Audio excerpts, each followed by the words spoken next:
Bantam Audio Publishing presents a Doubleday production of Foundation by Asimov.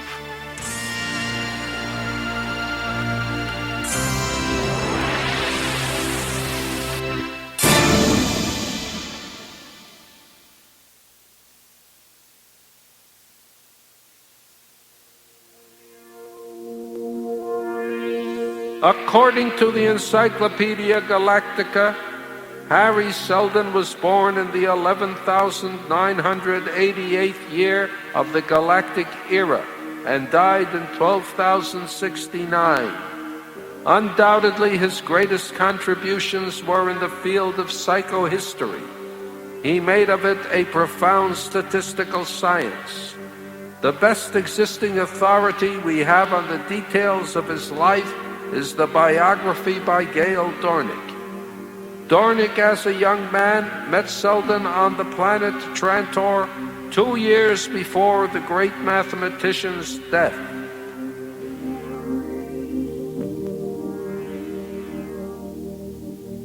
Gail Dornick was just a country boy who had never seen Trantor before. That is, not in real life. He had seen it many times on the hypervideo, and occasionally in tremendous three-dimensional newscasts covering an imperial coronation or the opening of a galactic council. Even though he had lived all his life on the world of Synax, which circled a star at the edges of the Blue Drift, he was not cut off from civilization, you see. At that time, no place in the galaxy was.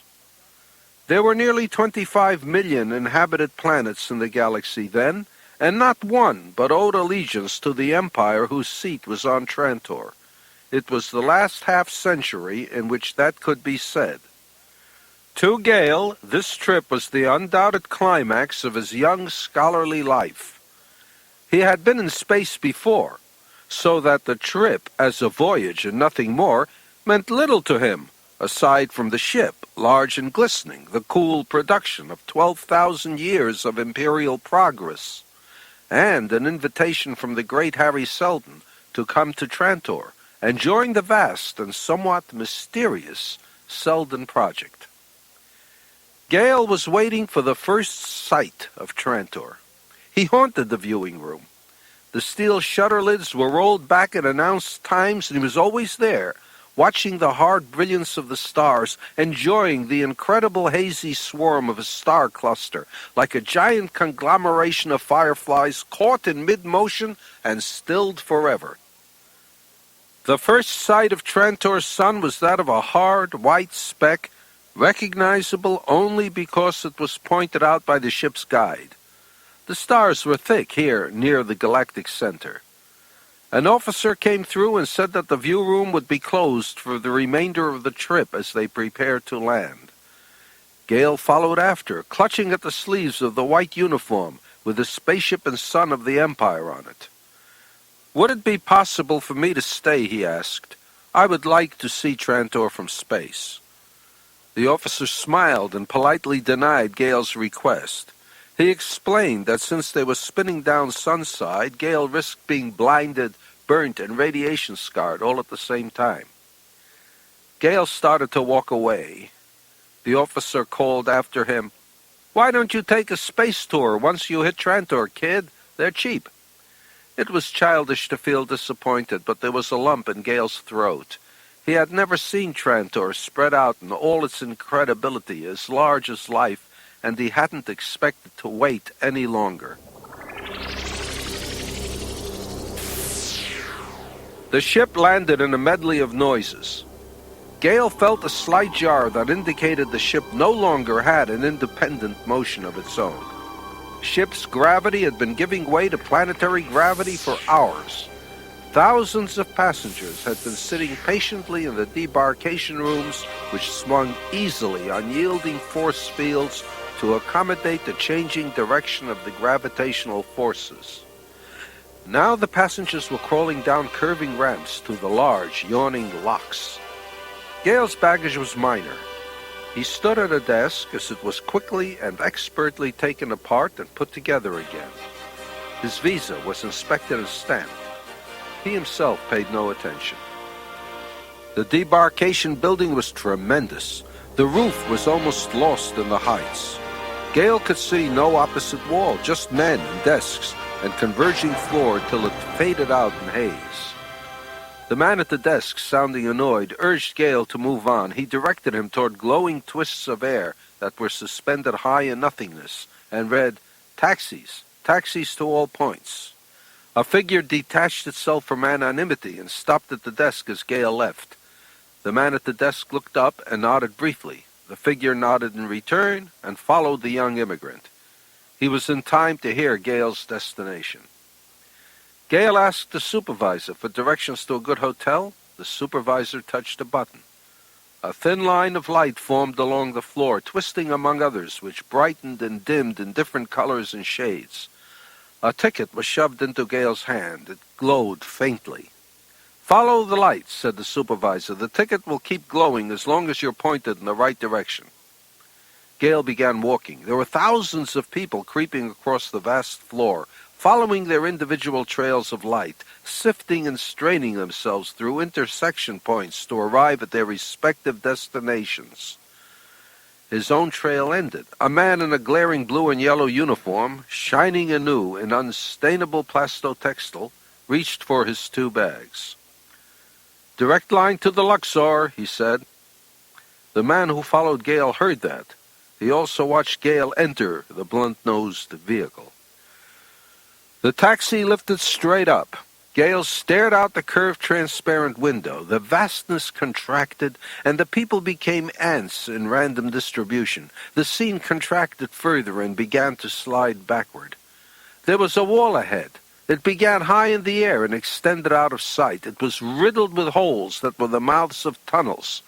Gale's taxi moved toward one, then plunged into it.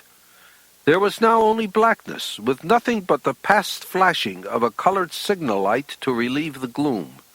The air was full of a rushing sound. Gale leaned forward as the taxi decelerated, popped out of the tunnel, and descended to ground level once more. "The Luxor Hotel," said the driver unnecessarily. He helped Gale with his baggage, accepted a 10th credit tip with a businesslike air, picked up a waiting passenger, and was rising again. In all this, from the moment of debarkation, there had been no glimpse of sky. Trantor, from an entry in the Encyclopedia Galactica. As the center of the imperial government for unbroken hundreds of generations, and located as it was toward the central regions of the galaxy, Trantor could scarcely help being the densest and richest clot of humanity the race had ever seen. Its urbanization had finally reached the ultimate. All the land surface of Trantor, 75 million square miles in extent, was a single city. The enormous population was devoted almost entirely to administrative necessities of the galactic empire, and found themselves all too few for the complexities of the task. It is to be remembered that this, under the uninspired leadership of the later emperors, was a considerable factor in the fall of the empire. Gale was not certain whether the sun shone or, for that matter, whether it was day or night. He was too ashamed to ask. Lingering a moment or two in the Luxor's main lobby, he asked the room clerk if there was a means of getting into the open air. The clerk sold him a ticket to an observation tower and directed him to a special elevator, which turned out to be one of the new sort, that ran by gravitic propulsion. Gale gasped his thanks as the elevator came to a halt, then stepped out upon an open terrace bathed in a white brilliance that hurt his eyes. He leaned over the shoulder-high railing and took in all the panorama. He could not see the ground. It was lost in the ever-increasing complexities of man-made structures. He could see no horizon other than that of metal against sky, stretching out to almost uniform grayness, and he knew it was so over all the land surface of the planet. There was no green to be seen, no green, no life other than man. He sighed noisily and realized finally that he was on Trantor at last, on the planet which was the center of all the galaxy and the kernel of the human race. He saw none of its weaknesses. He saw no ships of food landing from agricultural worlds. He was not aware of a jugular vein delicately connecting the 40 billion of Trantor with the rest of the galaxy. He was conscious only of the mightiest deed of man, the complete and almost contemptuously final conquest of a world. He came away a little blank-eyed. A man who had been near him in the elevator was indicating a seat next to himself, and Gale took it. The man, smiling, introduced himself as Gerald. He asked Gale if this was his first time on Trantor and what he thought of it. Gale fumbled. "Glorious," he said. Then Gerald asked if he had come on vacation. Gale answered that while he'd always wanted to visit Trantor, he'd come primarily for a job, with Dr. Selden's project at the university. "Raven Selden?" asked Gerald. "Why, no," said Gale. "Harry Selden, the psychohistorian." Gerald replied that Harry was the one he meant. "They call him Raven because he keeps predicting disaster," said Gerald. "Surely you must know. You're coming to work for him." Gale was annoyed. Excusing himself, he left for his room. Gerald waved his arm indifferently in farewell. In his room, Gale found a man waiting for him. For a moment, he was too startled to put into words the inevitable, "What are you doing here?"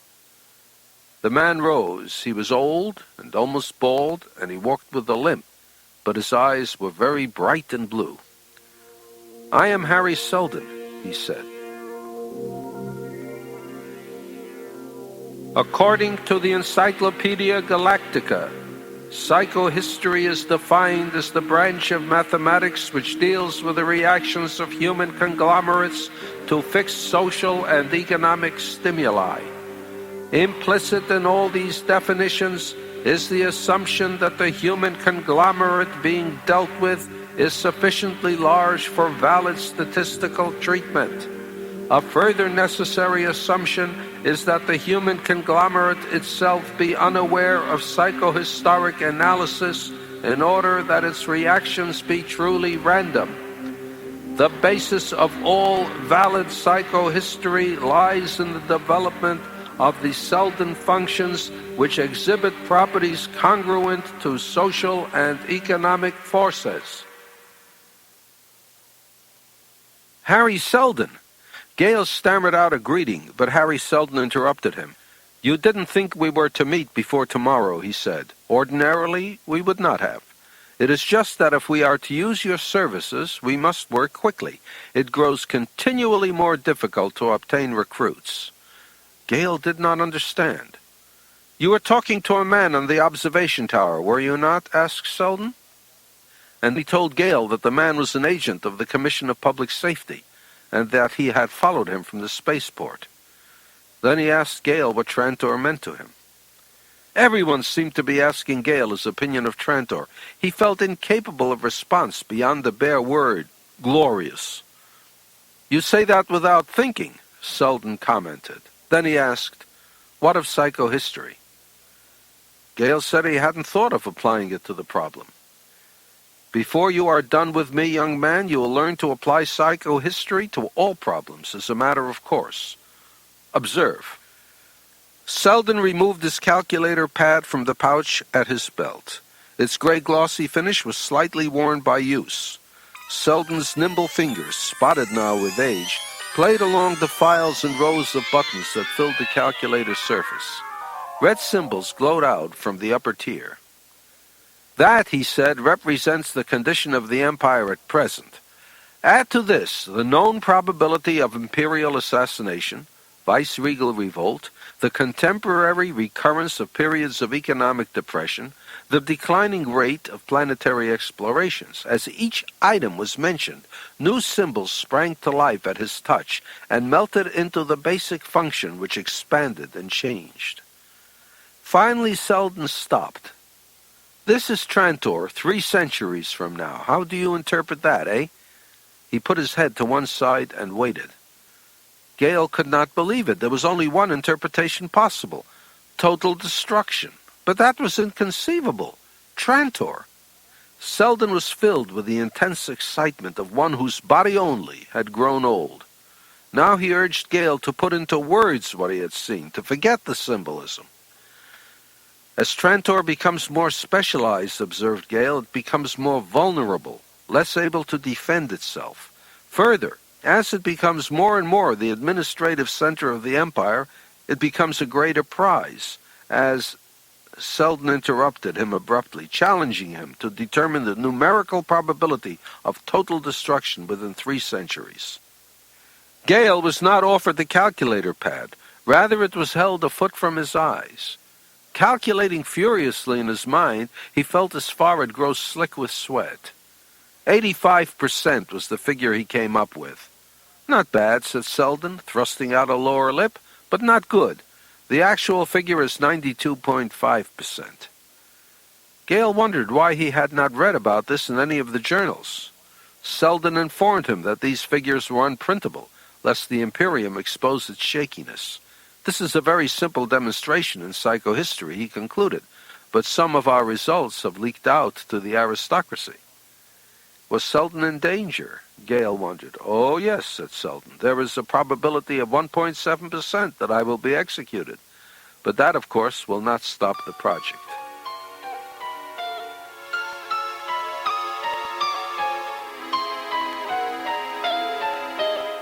Gale was awakened the next morning by a muted buzzer. He answered it, and the voice of the desk clerk, quiet, polite, and deprecating as it might be, informed him that he was under detention at the orders of the Commissioner of Public Safety. Gale sprang to the door and found it would no longer open. He could only dress and wait. They came for him and took him elsewhere, but it was still detention. They asked him questions most politely. It was all very civilized. Over and over again he gave details about his background, and over again they returned to the question of his joining the Selden project. How had he heard of it? He answered that he did not know. He had no secret instructions. He was a scholar and a mathematician. He had no interest in politics. Finally, the gentle inquisitor asked when he thought Trantor would be destroyed. Gale faltered, and the inquisitor asked if anyone else he knew had told him of such destruction or set a date. Again, Gale hesitated. The inquisitor informed him that he had been followed. Men of the commission had been at the airport, on the observation tower, and, of course, they had been able to overhear Gale's conversation with Harry Selden. Then you know, said Gale. He is of the opinion that Trantor will be destroyed within 3 centuries. The inquisitor asked if Selden had proved this mathematically, and when Gale answered that he had, he was asked if he considered the mathematics to be valid. Gale replied that if Dr. Selden vouched for it, it was valid. Then we will return, said the inquisitor.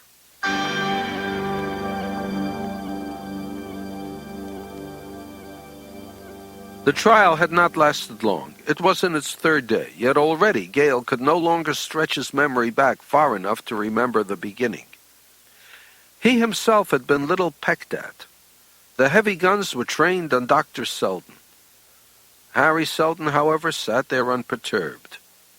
To Gale, he was the one spot of stability remaining in the world, for the atmosphere was one of unrelieved hostility toward the defendants. 5 of the Commission of Public Safety sat behind the raised desk. They wore scarlet and gold uniforms and the shining, close-fitted plastic caps that were the sign of their judicial function. In the center was the Chief Commissioner, Ling Chen. Gale had never before seen so great a lord, and he watched him with fascination. The commissioner's advocate consulted his notes, and the examination continued, with Selden still on the stand.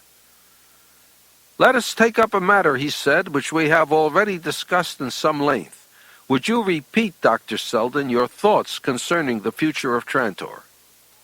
Selden repeated his prediction that Trantor would be in ruins within the next 3 centuries. The advocate suggested that Selden's statement was a disloyal one.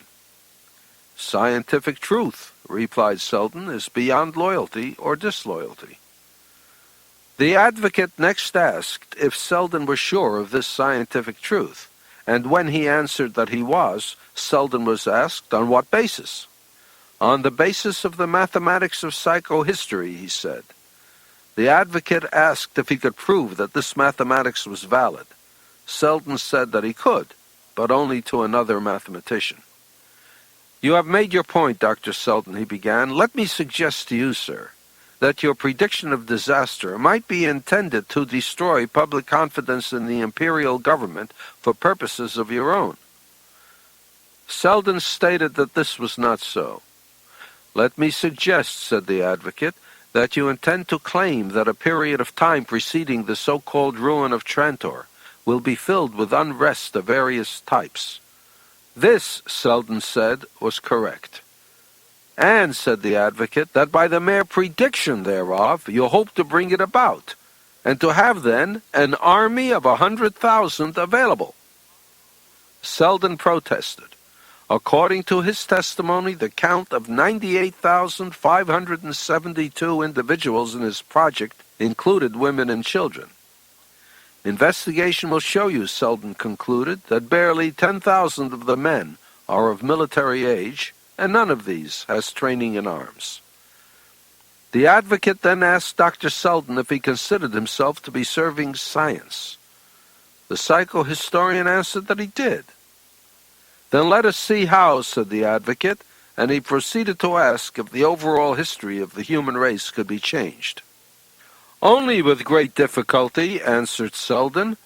The psychohistoric trend of a planet full of people contains a huge inertia. To be changed, it must be met with something possessing a similar inertia. Either as many people must be concerned, or, if the number of people be relatively small, then enormous time for change must be allowed. Am I to understand, then, said the advocate, that Trantor need not be ruined if a good many people decide to act so that it will not? Selden said this was right, but further questioning revealed that his 100,000 people and their descendants were far too few, and 300 years too short a time to change the trend. In other words, said the advocate, your 100,000 people cannot prevent the destruction of Trantor no matter what they do. Selden answered that this was, unfortunately, correct. And, said the advocate, your 100,000 are intended for no illegal purpose? Exactly, Selden replied. The advocate smiled. In that case, he said, now attend, sir, most carefully, for we want a considered answer. What is the purpose of your 100,000? There was a rising buzz of conversation at that which swept the ranks of peers in the audience and invaded even the row of commissioners. They swayed toward one another in their scarlet and gold, only the chief remaining uncorrupted. Harry Selden stood unmoved. He waited for the babble to evaporate. Then he spoke. To minimize the effects of that destruction, he said. The advocate demanded specifics. Selden explained. The coming destruction of Trantor is not an isolated event in the scheme of human development. It will be the climax of an intricate drama which was begun centuries ago, and which is accelerating in pace continuously. I refer, gentlemen, to the developing decline and fall of the Galactic Empire. The buzz now became a dull roar. The advocate, unheeded, began to yell in response, but stopped when cries of treason from the audience showed that the point had been made. Slowly the chief commissioner raised his gavel once and let it drop, and when the reverberation ceased, the gavel of the audience also did. The advocate took a deep breath. He reminded Selden that the empire had stood for 12,000 years, and had behind it all the good wishes and love of a quadrillion human beings. I am aware, said Selden, both of the present status and past history of the empire. My prediction, after all, is based on mathematics, not moral judgments. Is it not obvious, asked the advocate, that the empire is as strong as it had ever been? Selden replied that the empire appeared strong, but would not last forever. The empire will vanish, he said firmly, and all its good with it, its accumulated knowledge, and its order will decay.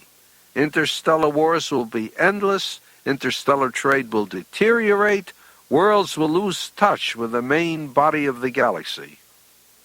A vast silence fell over the room. Psychohistory, said Selden, can make statements concerning the succeeding Dark Ages. The Empire has indeed lasted 12,000 years. The Dark Ages to come will endure not 12, but 30,000 years. A second empire will arise, but between it and our civilization will be 1,000 generations of suffering humanity. We must fight this. The advocate looked down. Selden continued. We cannot prevent the fall, he said, but it is possible to reduce the duration of anarchy to a single millennium if my group is allowed to act now. The advocate, after pausing to recollect himself, asked Selden how he proposed to do this. By saving the knowledge of the race, Selden replied. With the destruction of the Empire's social fabric, science will break into 1,000,000 pieces. Tiny facets of knowledge will be meaningless and useless by themselves, and bits of lore will not be passed on. Rather, they will be lost through the ages. But if we now prepare a giant summary of all knowledge, then it will never be lost. Coming generations will build on it and will not have to rediscover it for themselves. 1 millennium could do the work of 30,000. All the thousands of men in my project, with their wives and children, are devoting themselves to the preparation of an Encyclopedia Galactica. They will not complete it in their lifetimes, he said. I will not even live to see it fairly begun. But by the time Trantor falls, it will be complete, and copies will exist in every major library in the galaxy. The Chief Commissioner's gavel rose and fell. Harry Selden left the stand and quietly took his seat next to Gale. He asked the younger mathematician how he liked the show. You stole it, said Gale. But what will happen now?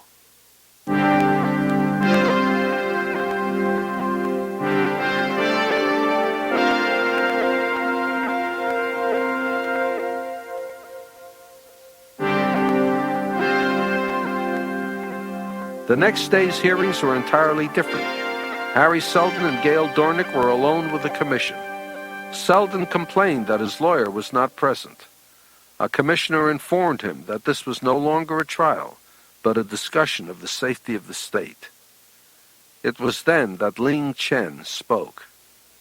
Chen told Selden, "You have disturbed the peace in the Emperor's realm with events of 3 centuries' distance. Why concern oneself," he asked, "when none of the quadrillions living among the stars of the galaxy would be living then?" Selden spoke of idealism, of mysticism, and the good of humanity.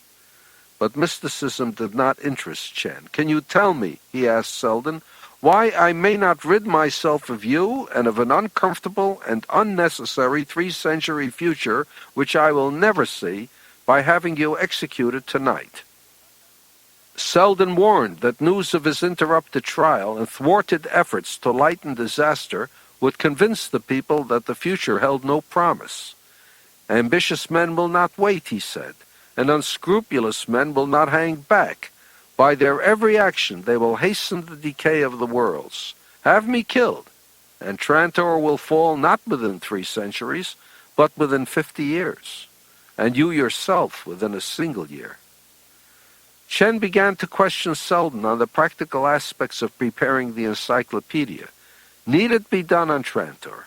Would not a less hurried planet have advantages, a place where his men might devote themselves entirely to their scholastic musings?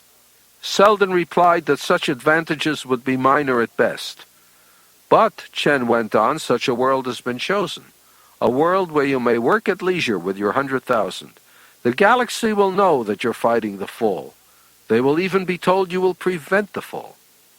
The alternative, said Chen, is death for yourself and as many of your followers as will seem necessary. And he gave Selden 5 minutes to make his choice between death and exile. Selden asked, which is the world chosen? Terminus, replied Chen, a secluded, uninhabited planet at the edge of the galaxy. I accept exile, said Selden. Gale's heart skipped a beat at the words. He was filled with joy, for who would not be, to escape death? Yet in all his vast relief he found space for a little regret that Selden had been defeated. Immediately after, Gale accompanied Selden to his office at the university.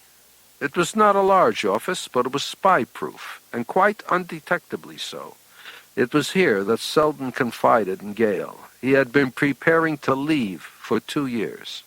He had, in fact, maneuvered the exile. On Terminus, he reasoned, he would have Imperial support without ever rousing fears that he would endanger Imperial safety. Gale did not understand. Selden had, after all, aroused those fears only to force exile. Selden explained. It was done, he said, to ensure passage of the 20,000 families on the project who would perhaps not have traveled to the end of the galaxy on their own. Why, Gale wanted to know, should they be forced there? It is enough for the moment, Selden said, that you know that a scientific refuge will be established on Terminus, and another will be established at the other end of the galaxy. And he smiled. As for the rest, he said, I will die soon, and after I die there will be successors, perhaps even yourself. And those successors will be able to apply the final touch in the scheme, and instigate the revolt of the planet Anacreon at the right time and in the right moment. Gale was puzzled. I do not understand, he said. And Selden replied, You will.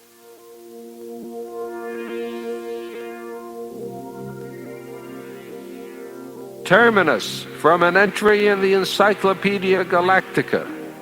Located on the very fringe of the galaxy, an only planet of an isolated sun, poor in resources and negligible in economic value, Terminus was never settled in the centuries after its discovery until the landing of the encyclopedists. The location was an odd one for the role it was called upon to play in galactic history, yet it was inevitable that as a new generation grew, Terminus would become something more than an appendage of the psychohistorians of Trantor.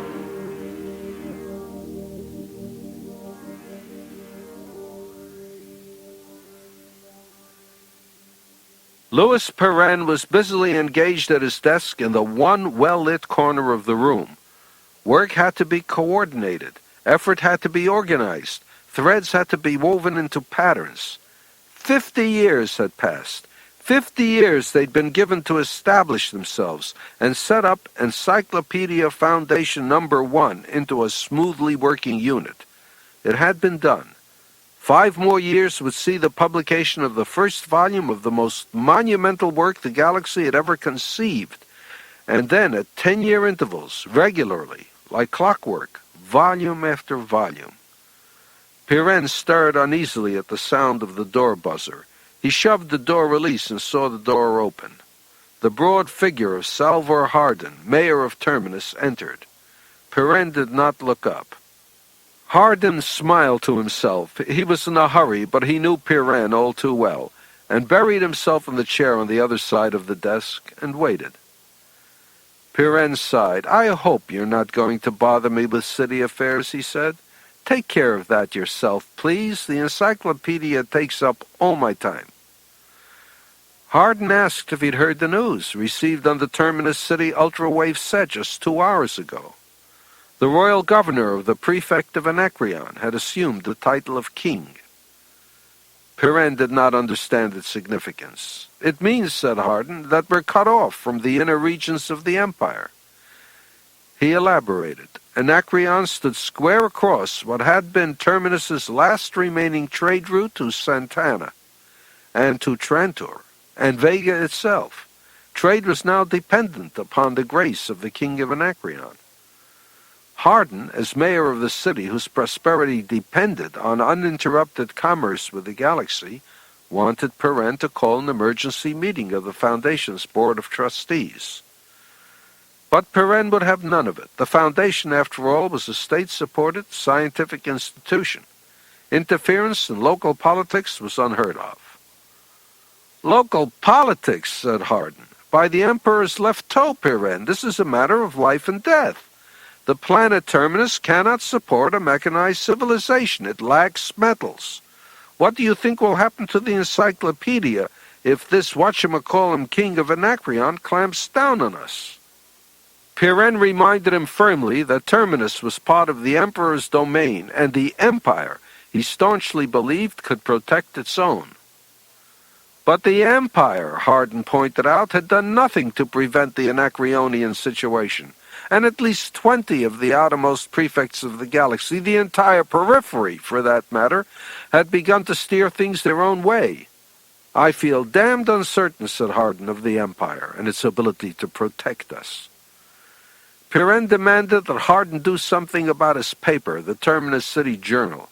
For weeks now, he complained, it has been recommending that the 50th anniversary of the Foundation be made the occasion for public holidays and quite inappropriate celebrations.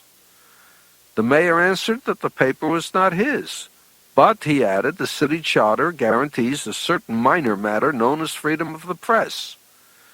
It may, Pirenne admitted, but the Board of Trustees does not.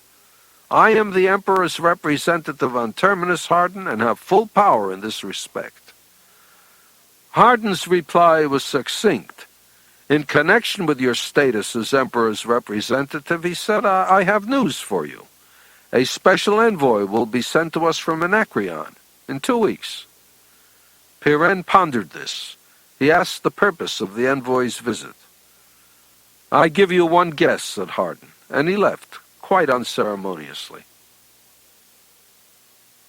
Anselm Hort Roderick, Hort itself signifying noble blood, sub-prefect of Pluema, and envoy extraordinary of His Highness of Anacreon, plus a half-dozen other titles, was met by Salvor Hardin at the spaceport with all the imposing ritual of a state occasion. With a tight smile and a low bow, the sub-prefect had flipped his blaster from its holster and presented it to Hardin butt first. Hardin returned the compliment with a blaster specifically borrowed for the occasion. Friendship and goodwill were thus established, and if Hardin noticed the barest bulge at Hort Roderick's shoulder, he prudently said nothing. The diplomatic small talk that ensued was banal, but it was apparent to Hardin that he was being pumped for information on the physical and political status of Terminus. If Hardin found himself bored by that afternoon and the evening that followed, he had at least the satisfaction of realizing that Pirenne and Hort Roderick, having met with loud and mutual protestations of esteem and regard, were detesting each other's company a good deal more. The dinner that evening was much the mirror of the events of that afternoon, for Hort Roderick monopolized the conversation by describing, in minute technical detail and with incredible zest, his own exploits as battalion head during the recent war between Anacreon and the neighboring newly proclaimed kingdom of Smyrno. The last bit of triumphant description of mangled spaceships came when Hort Roderick accompanied Pirenne and Hardin onto the balcony and relaxed in the warm air of the summer evening. Hort Roderick puffed on a long cigar of vegan tobacco that Hardin had offered him. There's been a certain change in the situation out here in the periphery, he said, and the status of your planet has become a trifle uncertain. It would be very convenient if we came to an understanding as to how the matter stands. Pirenne scowled. He asked His Eminence if he was correct in understanding that his mission was one of clarification. Hort Roderick nodded.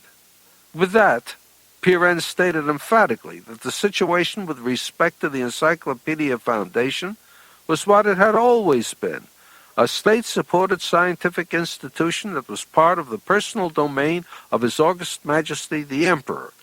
Hort Roderick seemed unimpressed. He blew smoke rings. That's a nice theory, Dr. Pirenne, he said, but how do you stand with respect to Smyrno? You're not 50 parsecs from Smyrno's capital, you know. And what about Konam and Darabao? Pirenne answered that Terminus had nothing to do with those kingdoms. It was a scientific institution. Science be damned, said Hort Roderick. What the devil has that to do with the fact that Terminus is liable to be taken over by Smyrno at any time? We've just finished a war with Smyrna, and she still holds two stellar systems that are ours. Terminus occupies an extremely strategic spot between the two nations. Hardin wearily broke in and asked His Eminence just what his proposition was. The sub-prefect was quite ready to stop fencing in favor of more direct statements. It seems perfectly obvious, he said, that since Terminus cannot defend itself, Anacreon must take over the job. Hort Roderick insisted his kingdom had no desire to interfere with internal administration, but believed it would be best for all concerned to have Anacreon establish a military base upon Terminus. And of course, he said, there would be the matter of supporting the protecting forces. Hardin's chair came down on all fours, and his elbows went forward on his knees. Terminus was to be a protectorate, and to pay tribute. Not tribute, said Hort Roderick, taxes. We're protecting you, you pay for it. Pirenne banged his hand on the chair with sudden violence, expressing disdain for the petty wars and local politics of Anacreon and Smyrna. He reminded the sub-prefect that the Foundation was a tax-free, state-supported institution. State-supported, said Hort Roderick, but we are the state, and we are not supporting. Now Hardin broke in to ask His Eminence how he would take those so-called taxes. The answer was gold, or chromium, or vanadium. Hardin laughed and reminded Hort Roderick that Terminus was a planet practically without metals. Pirenne took it one step further. Terminus was not a planet, but a scientific foundation preparing a great encyclopedia. Encyclopedias don't win wars, said Hort Roderick. He assessed the situation and next suggested that such a completely unproductive and practically unoccupied world might pay with land. Pirenne's reaction was distress. There's no necessity of looking so alarmed, Dr. Pirenne, said Hort Roderick. There's plenty for all of us. Titles can be conferred and estates granted. You understand me, I think. And then Hardin asked, ingenuously, could Anacreon supply Terminus with adequate quantities of plutonium for her nuclear power plants? There was a gasp from Pirenne and then dead silence. After a few minutes, Hort Roderick spoke. You have nuclear power, he asked. Certainly, replied Hardin, pointing out that nuclear power was, after all, 50,000 years old. His Eminence excused himself. He suggested they pursue the subject on the following day. Pirenne looked after him, then whirled on Hardin, exasperated that he had blown off his mouth about a nuclear power plant, just the sort of thing that could make Terminus a military target. Hardin grinned. Yes, he said, a military target to be stayed away from. He explained. He had brought the subject up to confirm his strong suspicion that Anacreon no longer had a nuclear power economy. If they had, Hort Roderick would undoubtedly have realized that plutonium, except in ancient tradition, was not used in power plants. Therefore, it followed that the rest of the periphery no longer had nuclear power either. Certainly Smyrna hadn't, or Anacreon would not have won most of the battles in their recent war. Pirenne left in a fiendish humor, and Hardin smiled gently. He looked up at the outstretched galaxy. Back to oil and coal, are they? He murmured, and what the rest of his thoughts were he kept to himself.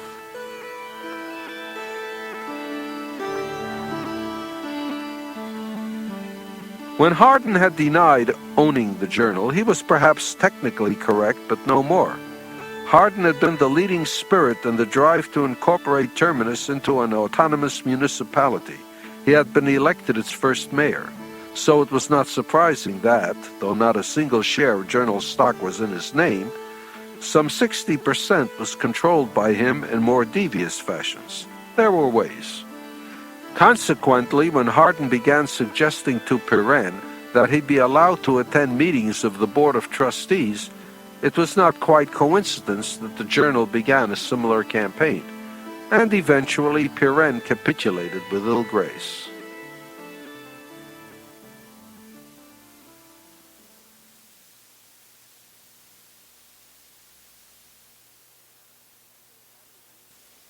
At the next meeting of the Board of Trustees, Hardin sat at the foot of the table, speculating idly as to just what it was that made physical scientists such poor administrators. It might be merely that they were too used to malleable fact and far too unused to pliable people. In any case, there they were, Thomas Sutt, George Farrar on his left, London Crast and Yate Fulham on his right, with Pirenne presiding.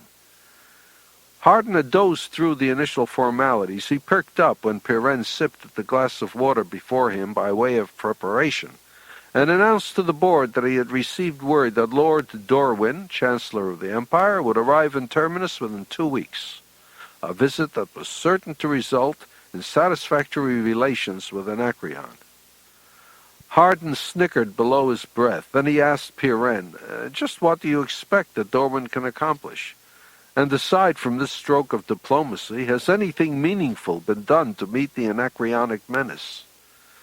Yate Fulham, drawing one hand along his ferocious red mustache, asked Hardin if he really did see a menace. Listen, said Hardin, what there was of the Imperial Navy in these regions is in the hands of the Four Kingdoms now, and Anacreon has its share. He tried to make them face facts. They'd had 2 months' grace so far because they'd given Anacreon the idea that they had nuclear weapons, which, as they all knew, was a little white lie. The Anacreonians were going to find that out soon, and they weren't going to enjoy having been jollied along. The board began to protest, but Hardin was just warming up. It's all very well to drag chancellors into this, he said, but it would be much nicer to drag a few great big siege guns fitted for beautiful nuclear bombs into it. We've had 2 months, gentlemen, and we may not have another 2 months to lose. What do you propose to do? The members of the board sputtered about Terminus being a scientific foundation, nothing else. No other priority mattered but the encyclopedia, come what may. Hardin groaned in spirit. The board seemed to suffer violently from encyclopedia on the brain. Hardin told them that this was a new generation. Of the 1 million people on Terminus, only 150,000 worked directly on the encyclopedia. The rest wanted protection for their homes, their farms, their factories. He was shouted down with cries of, "We are scientists!" Hardin leaped through the opening. What kind of science was it that classified the knowledge of the past with no thought of working onward, extending that knowledge, or improving upon it? He called it stagnation. That's why the periphery is revolting. That's why petty wars are becoming eternal. And that's why whole systems are losing nuclear power and going back to barbarous techniques of chemical power. If you ask me, said Hardin, the Galactic Empire is dying. 2 or 3 people attempted to answer him simultaneously. George Farrar got the floor. His ponderous voice, every bit as ponderous as his 300-pound body, burst its way out to remind everyone that in a month they would be celebrating the Foundation's 50th anniversary. Harry Seldon's vault would be opened at that time. Had they considered what might be in it? Doesn't it occur to you, asked Farrar, that the vault is opening at a very convenient time? Hardin eyed him thoughtfully. What was he getting at? Farrar's theory was that Seldon, as the greatest psychohistorian of his time and founder of the Foundation, might well have used this science to determine the probable course of history. Most likely he would have found a way to warn Terminus of danger and perhaps point out a solution. The remainder of the meeting was devoted to the visit of Lord Dorwin, the Chancellor of the Empire. But Hardin kept thinking of the vault. Things were falling into place, just a little. Little angles were fitting together, 1 or 2. And psychohistory was the key, he was sure of that. A great psychohistorian such as Seldon could unravel human emotions and reactions sufficiently to be able to predict broadly the historical sweep of the future. And what would that mean?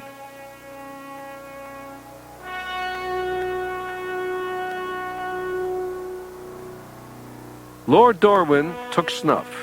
He also had long hair, curled intricately and quite obviously artificially, to which were added a pair of fluffy blonde sideburns, which he fondled affectionately.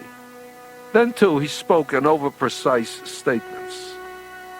At the moment, Hardin had no time to think of more reasons for the instant detestation in which he held the noble chancellor. The problem now was to locate him. He had disappeared with Pirenne a half an hour before. Passed clean out of sight, blast him. But Pirenne had been seen in this wing and on this floor. It was simply a matter of trying every door. Halfway down he said, "Ah," and stepped into a darkened room. The profile of Lord Dorwin's intricate hairdo was unmistakable against the lighted screen. Lord Dorwin looked up and said, "Ah, Hardin, a great achievement, this encyclopedia of yours." Hardin tried to shift the conversation to the Anacreonians and their efficiency in a destructive direction.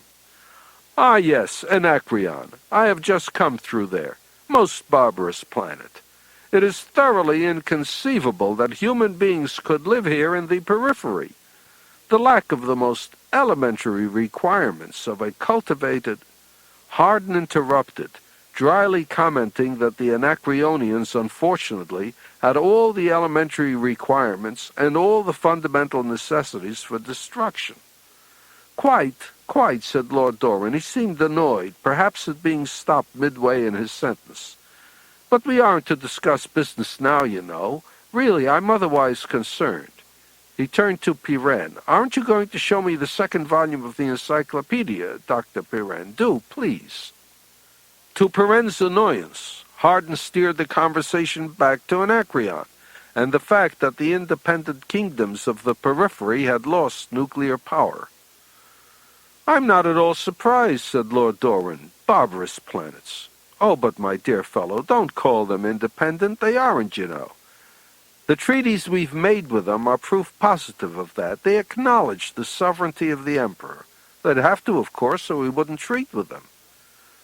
Hardin pointed out that they had considerable freedom of action. "Yes, I suppose so," agreed Lord Dorwin. "Considerable. But that scarcely matters. The Empire is far better off with a periphery thrown upon its own resources, as it is, more or less. They aren't any good to us, you know. Barbarous planets, scarcely civilized." Hardin reminded his lordship that they had not only been civilized in the past, but that Anacreon was once the richest of the outlying provinces.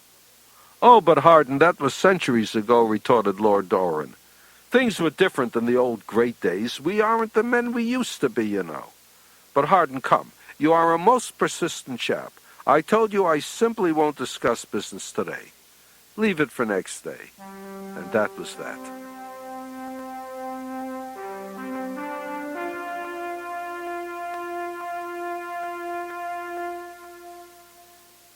This was the second meeting of the board that Hardin had attended, if one were to exclude the informal talks the board members had had with the now departed Lord Dorwin.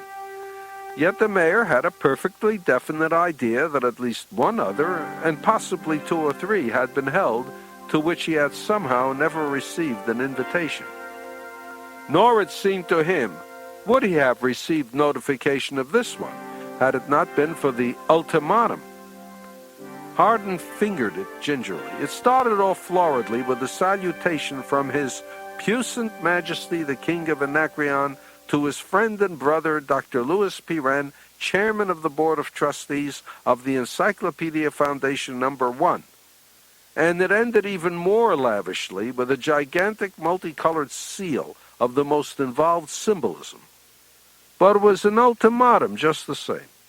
It turned out there hadn't been much time at all, only 3 months, which the Foundation had thrown away unused. "This document," observed Hardin, "gives us 1 week. What do we do now?" Pirenne insisted there must be a loophole.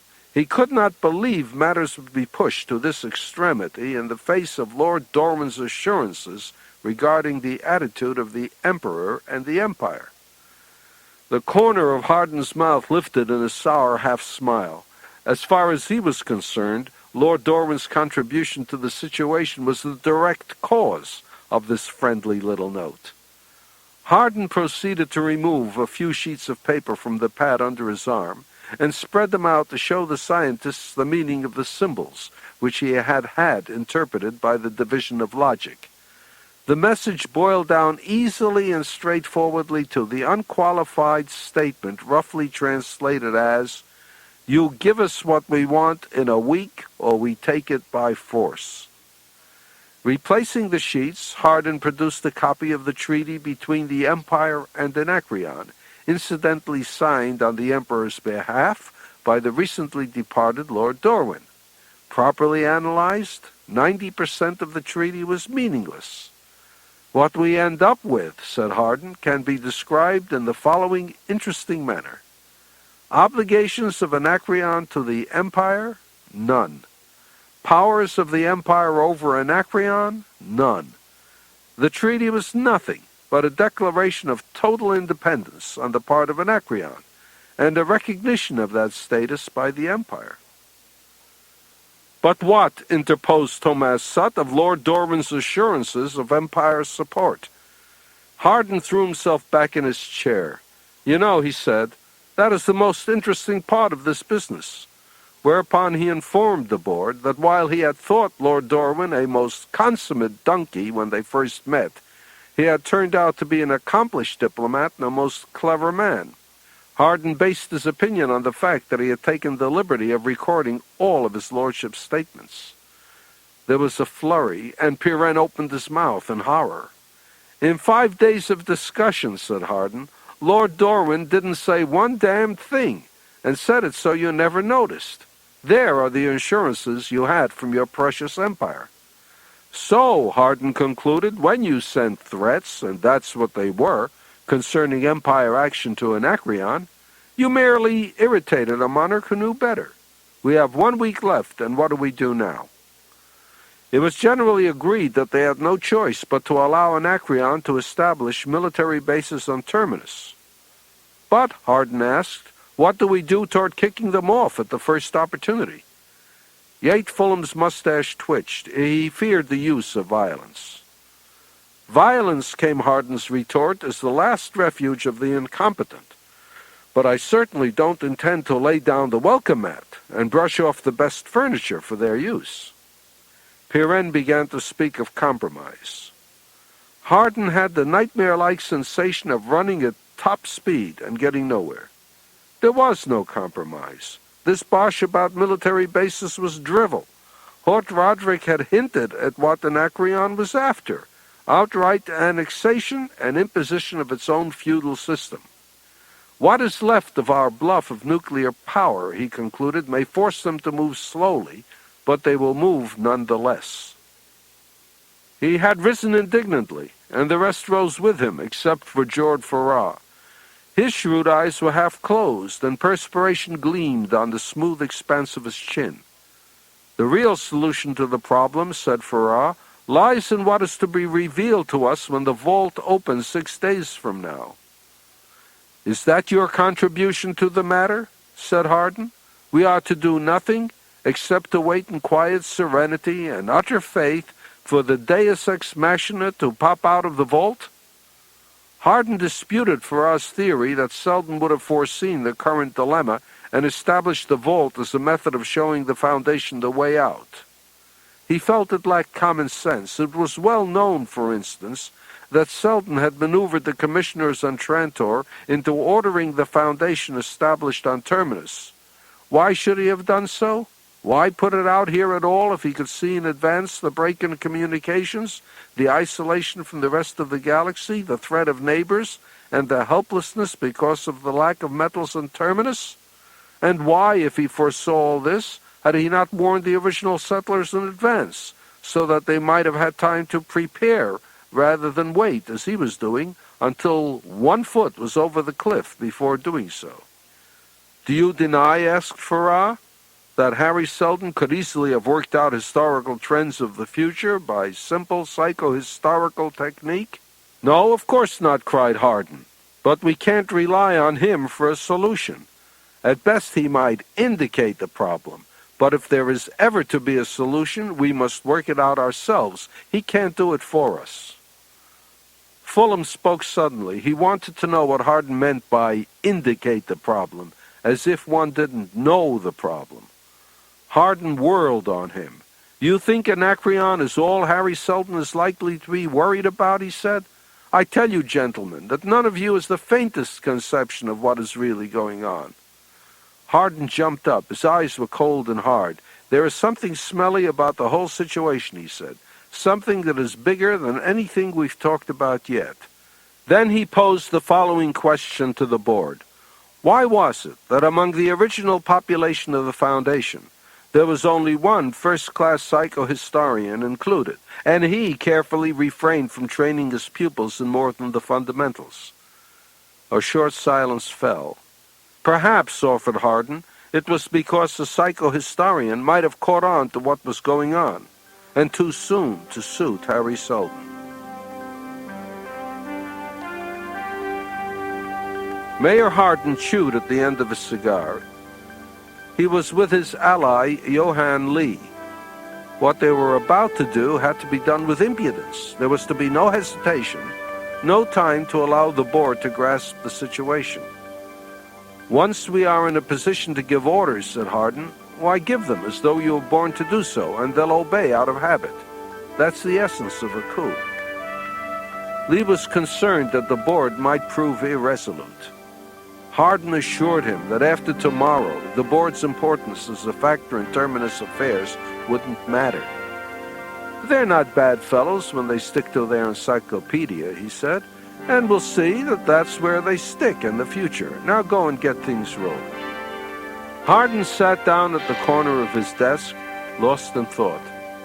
By space, if only he were as confident as he pretended. The Anacreonians were landing in 2 days, and what had he to go on but a set of notions and half-guesses as to what Harry Seldon had been driving at these past 50 years? The Time Vault was furnished with considerably more than 6 chairs, as though a larger company had been expected. Hardin noticed that thoughtfully and seated himself just as far from the other 5 as possible. Hardin glanced at his own watch and then at the glass cubicle, absolutely empty, that dominated half the room. It was the only unusual feature of the room. Aside from that, there was no indication that somewhere a computer was splitting off instants of time toward that precise moment when a muon stream would flow, a connection be made, and the lights went dim. They didn't go out, but merely yellowed and sank with a suddenness that made Hardin jump. He had lifted his eyes to the ceiling lights in a startled fashion, and when he brought them down, the glass cubicle was no longer empty. A figure occupied it, a figure in a wheelchair. It said nothing for a few moments, but it closed the book upon its lap and fingered it idly.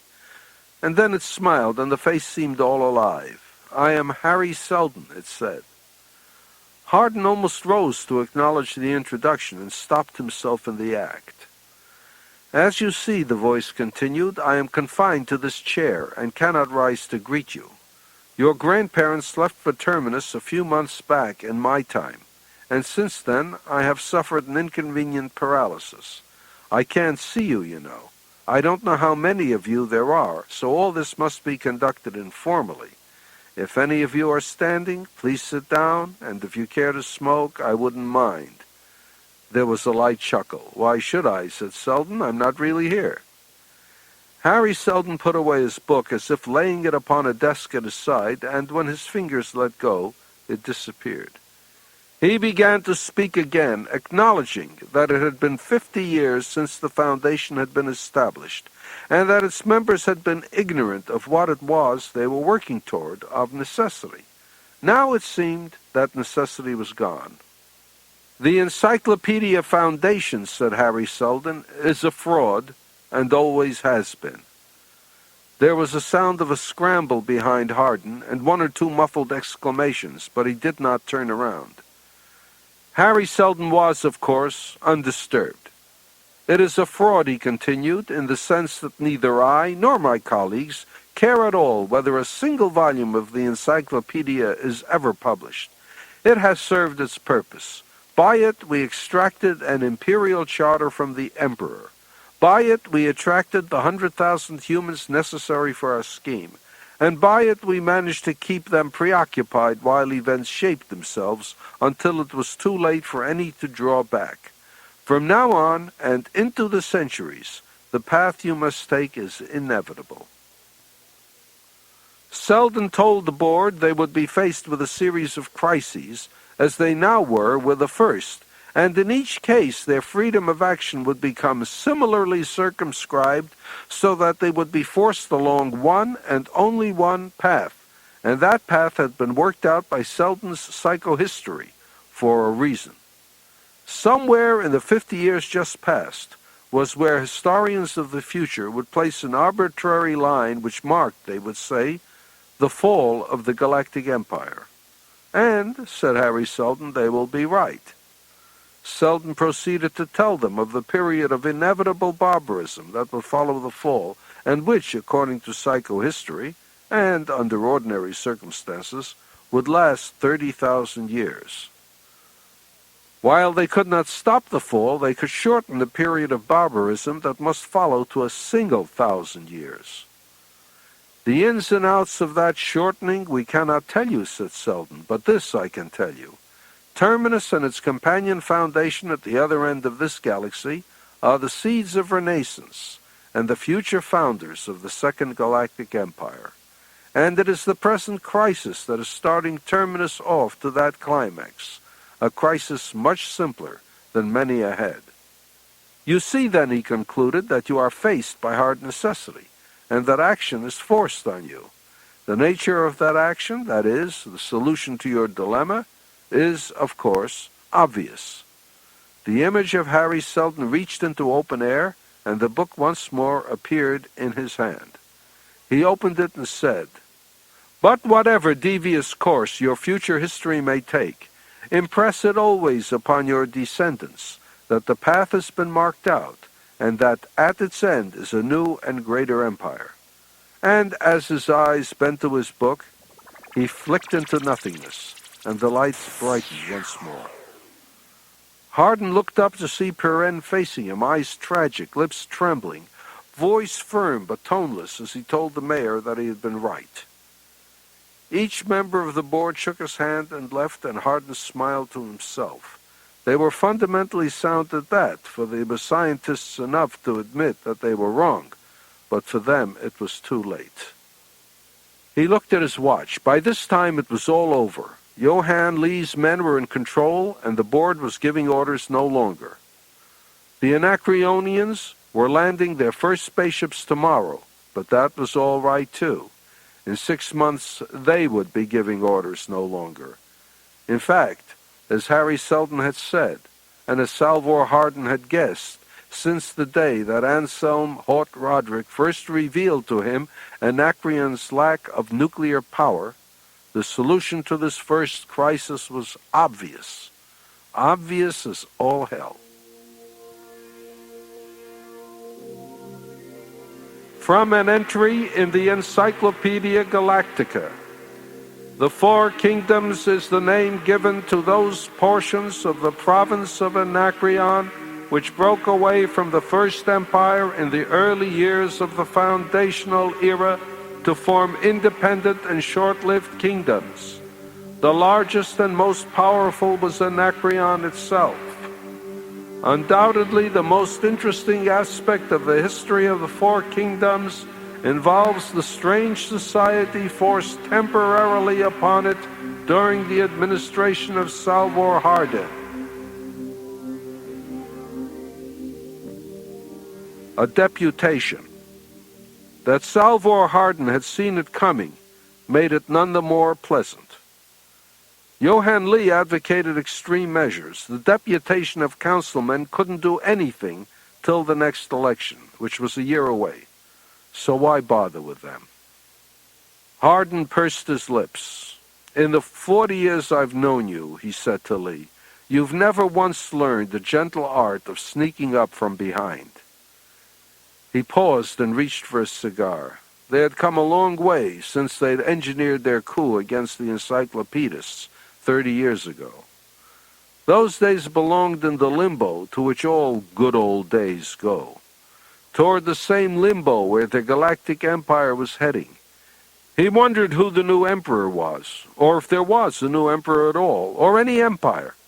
By space, For the past 30 years, since the breakup of communications here at the edge of the galaxy, the whole universe of Terminus had consisted of itself and the four surrounding kingdoms. Lee was at the window, and his voice broke in on Hardin's reverie to say that the deputation had come. The mayor asked Lee for his moral support. "I'll need it with this young Cermak," he added. "That fellow Cermak is dangerous," said Lee. "He's got a following, Hardin, so don't underestimate him." The deputation had come. Hardin stepped on the pedal beneath his desk, and the door slid aside.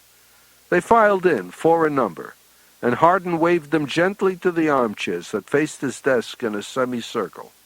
They bowed and waited for the mayor to speak. Seth Cermak was the youngest of this young group, and the most interesting. It was on Cermak that Hardin concentrated.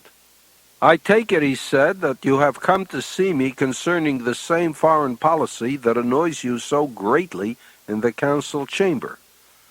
Cermak said grimly that he spoke for the people of Terminus, who are not truly represented in the council, and who are dissatisfied with a policy which for 30 years had been stripping Terminus defenseless against the inevitable attack from outside.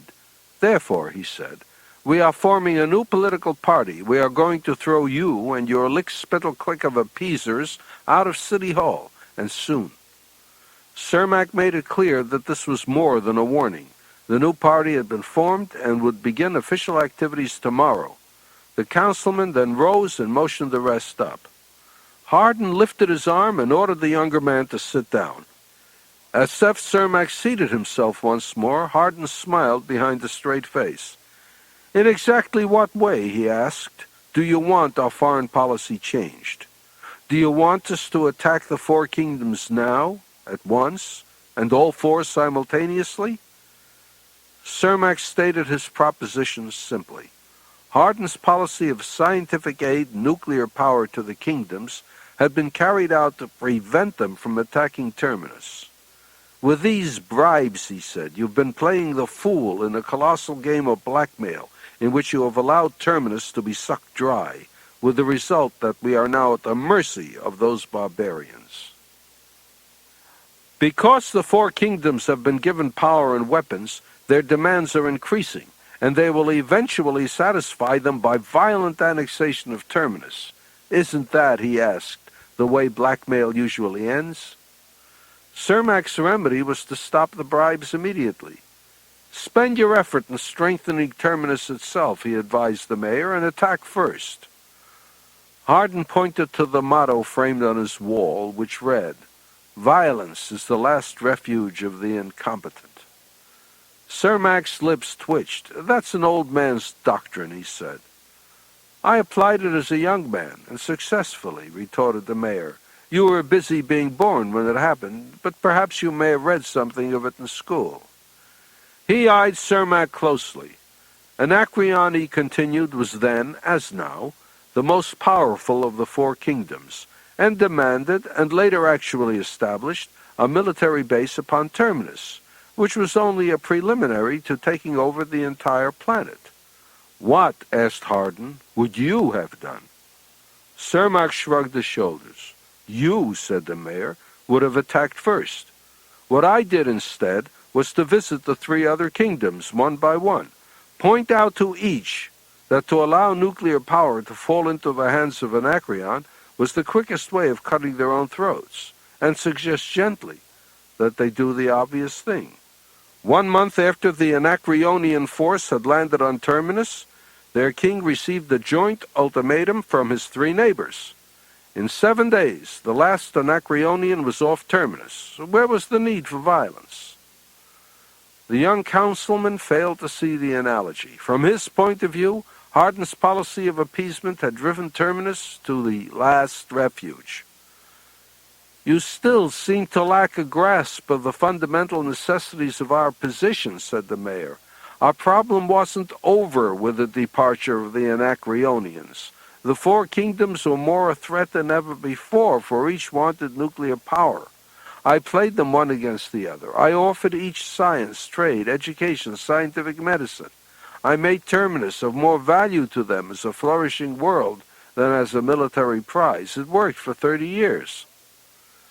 Cermak pointed out that Hardin had been forced to surround these scientific gifts with outrageous mummery, half religion, half balderdash, with a hierarchy of priests and complicated, meaningless ritual. The mayor frowned. It had started that way because the barbarians looked upon science as a sort of magical sorcery, and it was easiest to get them to accept it on that basis. The priesthood had built itself. "It is a minor matter," said Hardin. "But these priests," said Cermak, "are in charge of the power plants. That is not a minor matter." Hardin explained that the government had trained the priests. Their knowledge of tools was purely empirical, and they had a firm belief in the mummery surrounding them. "In short, gentlemen," he concluded, "the government is of the opinion that it knows what it is doing, and that ends the interview, I'm afraid." He shook hands with each in perfunctory fashion, and they filed out. After Cermak and his three silent partners were well out of earshot, he chuckled dryly and with an amused look asked Lee how he had liked the Battle of Bluffs. Lee was not so sure that Cermak was bluffing. He might just win the next election, and he had a following. What if he didn't wait till the next election? "You and I, Lee, aren't the encyclopedists," said Hardin. "We stand prepared. Order your men onto these youngsters in a nice way, old fellow. Don't let them know they're being watched. By the way," the mayor added, "Ambassador Verisov is returning to Terminus. Temporarily, I hope." There was a short silence, faintly horrified. "Are things breaking already?" Lee asked. His face went dead. "I don't know how it's going to turn out," he said. "You're in too deep, Hardin, and you're playing the game too close to your chest."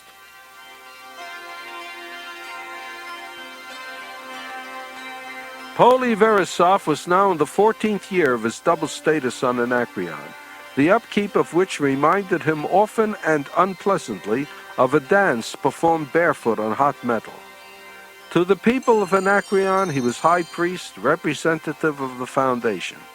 To the Anacreon barbarians, the Foundation was the acme of mystery and the physical center of the religion created, with Hardin's help, in the last 3 decades. But to the king of Anacreon, the old one that had been, and the young grandson that was now on the throne, Verisov was simply the ambassador of a power at once feared and coveted. On the whole, it was an uncomfortable job. So his first trip to the Foundation in 3 years, despite the disturbing incident that had made it necessary, was something in the nature of a holiday. This was not the first time he had had to travel in absolute secrecy, and so Verisov changed into his civilian clothes and boarded a passenger liner to the Foundation. 1/2 hour after his arrival at Terminus, with the Terminus City Journal tucked under his arm, Verisov entered City Hall. In doing all this, he remained safely and thoroughly unrecognized. Hardin looked up at him and grinned. He offered the ambassador a cigar and asked how his trip was. Verisov helped himself to the cigar. "There was a priest in the next cabin on my way over who inveigled me into a theological discussion. He never recognized me as his own high priest. It is remarkable," he observed, "how the religion of science has grabbed hold." The mayor placed his arm around Verisov's shoulder and said suddenly, "Start talking about the situation at Anacreon." The ambassador frowned and withdrew the cigar from his mouth. He looked at it distastefully. "Well," he said, "it's pretty bad." Verisov began by explaining that the key man at Anacreon was the Prince Regent Wienus, uncle to King Leopold. Hardin knew this, and that Leopold was coming of age next year. As for Wienus, Verisov observed that he played the game dirty. "His notion of cracking an egg," said the ambassador, "is to shoot a nuclear blast at it. He's foaming at the mouth with eagerness to attack the Foundation, and he's in a position to do it, too, from a standpoint of armament." Verisov told Hardin of an incident 2 weeks earlier when an Anacreonian merchant ship had come across a derelict battle cruiser of the old Imperial Navy.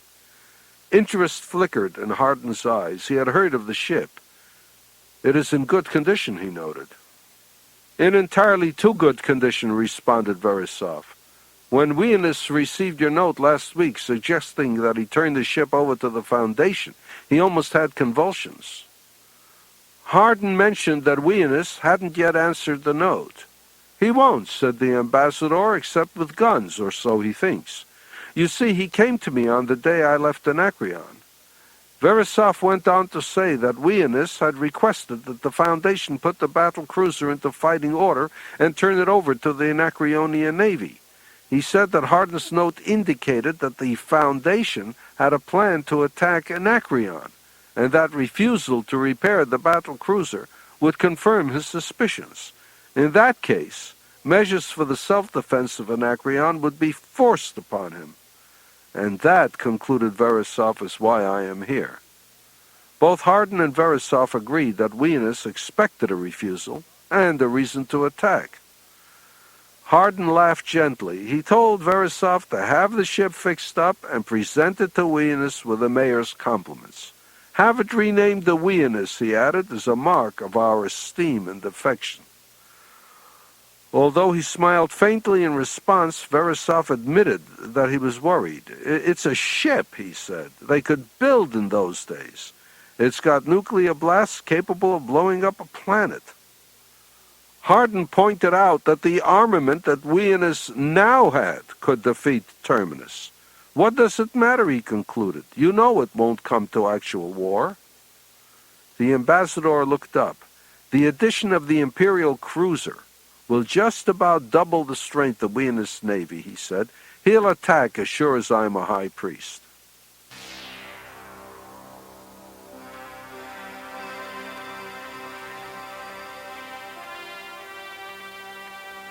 In the ancient days, when the Galactic Empire had embraced the galaxy, and Anacreon had been the richest of the prefects of the periphery, more than one emperor had visited the viceregal palace.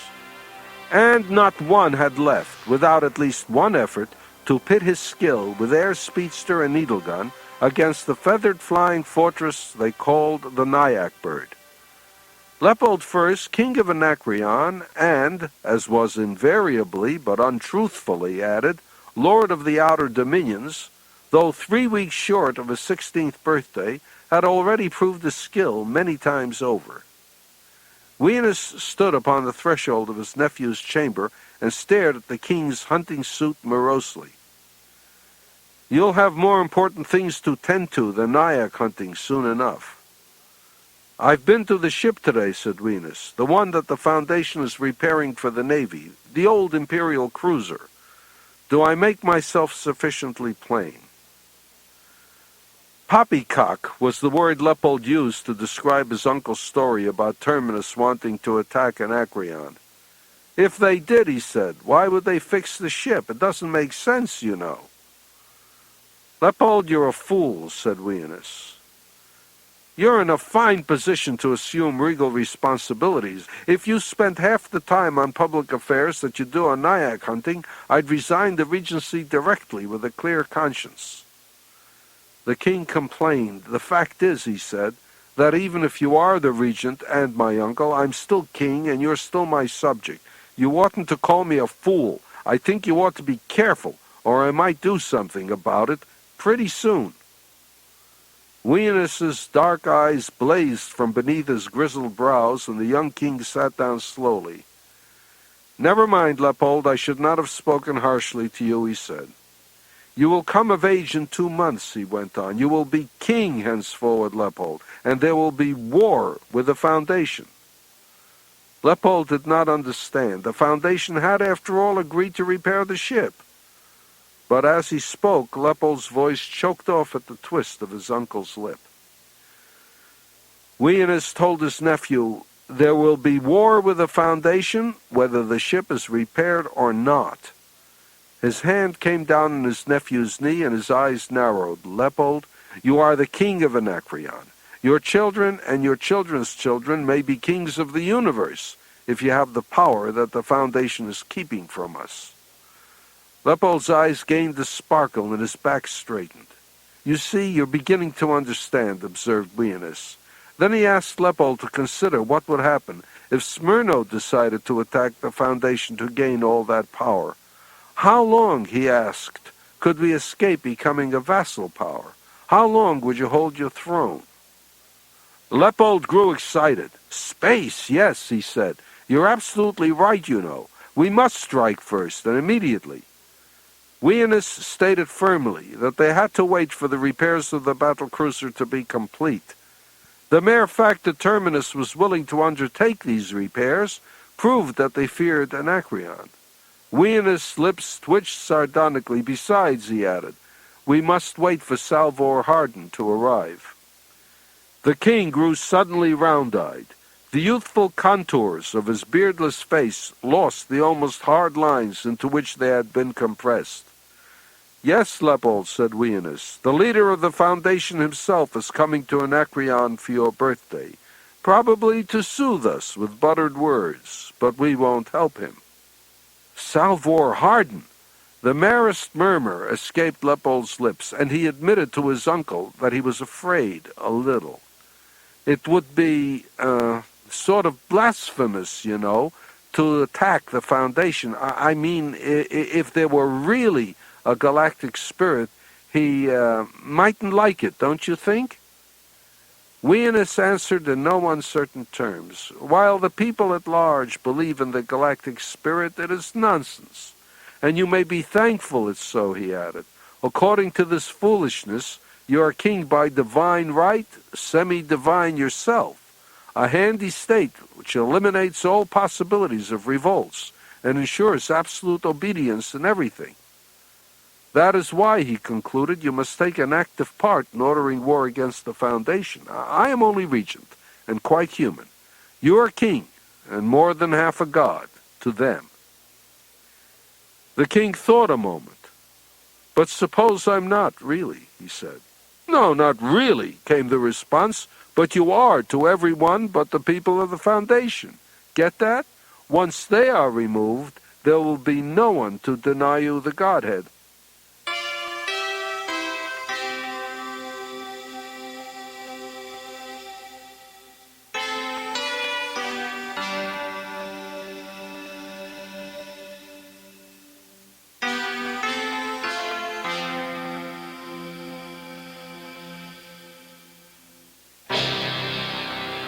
Next to Seth Cermak himself, Louis Bort was the most active in rallying those dissident elements which had fused into the now vociferous Action Party.